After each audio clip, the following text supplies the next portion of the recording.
నమస్తే, welcome to speed news with Swapna. హోంగార్డుకు రావాల్సిన జీతం కోసం ఆఫీస్కి వెళ్ళగా అక్కడ ఎస్ఐ నర్సింగ్రావు, కానిస్టేబుల్ చందు మరో ఇద్దరు అసభ్య పదజాలంతో దూషించడంతో మనస్తాపానికి గురైన హోంగార్డ్ పెట్రోల్ పోసుకొని నిప్పంటించుకున్నాడు. హాస్పిటల్కి తరలించగా 4 రోజులు మృత్యుతో పోరాడి ఈరోజు తుది శ్వాస విడిచాడు. వేములవాడ శ్రీ రాజరాజేశ్వరి స్వామివారి దేవాలయంలో ఉన్న దర్గా 2 ముస్లిం వర్గాలు నిర్వహిస్తున్నాయి. 2 ఏళ్లకోసారి దర్గా నిర్వహణలో మార్పులు ఉండాలి.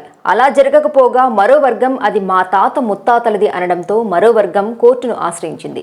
ఇరు వర్గాలు ఆలయంలో గొడవ పడగా పోలీసులు రంగప్రవేశం చేసి దర్గాకి తాళం వేశారు.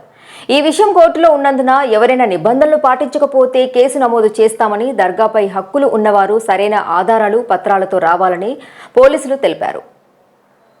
తెలంగాణ రాష్ట్రంలో 5089 పోస్టులకు గాను డిఎస్సి నోటిఫికేషన్ విడుదలైంది.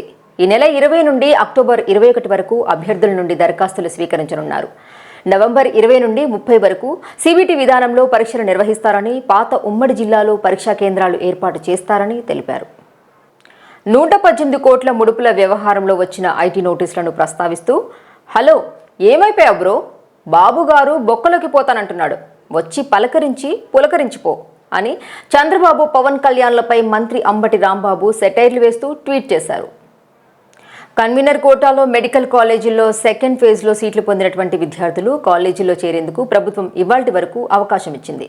గురువారం గడువు ముగిసినప్పటికీ విద్యార్థుల పేరెంట్స్ విజ్ఞప్తితో గడువును నేటి వరకు పొడిగించగా, మరోవైపు మెరిట్ విద్యార్థుల సీటు కోల్పోకుండా మరో విడత కౌన్సిల్ చేపట్టాలని మంత్రి హరీష్ రావు ఆదేశించారు.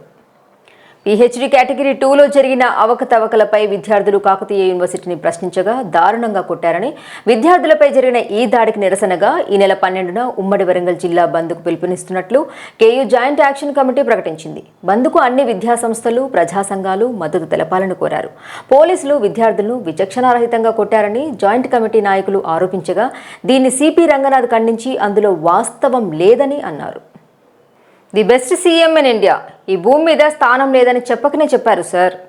ఏంటి ఎవరా అనుకుంటున్నారా? హర్యానా సీఎం మనోహర్ లాల్ కట్టర్ బహిరంగ సభలో ప్రసంగిస్తుండగా ఓ మహిళ గ్రామంలో ఫ్యాక్టరీని నెలకొల్పి ప్రతి ఒక్కరికి ఉపాధి కల్పించాలని కోరారు. దానికి సీఎం విచిత్రమైనటువంటి సమాధానం చెప్పారు. ఇస్రో చంద్రయాన్ 4 ప్రయోగించినప్పుడు మిమ్మల్ని చంద్రుడిపైకి పంపుతామని బదులిచ్చారు. దీన్ని బట్టి వారికి అధికారం కావాలి కానీ అభివృద్ధి అవసరం లేదు.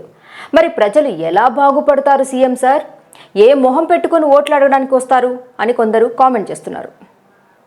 Thanks for watching this video. For more updates please keep watching and don't forget to subscribe GTV TS.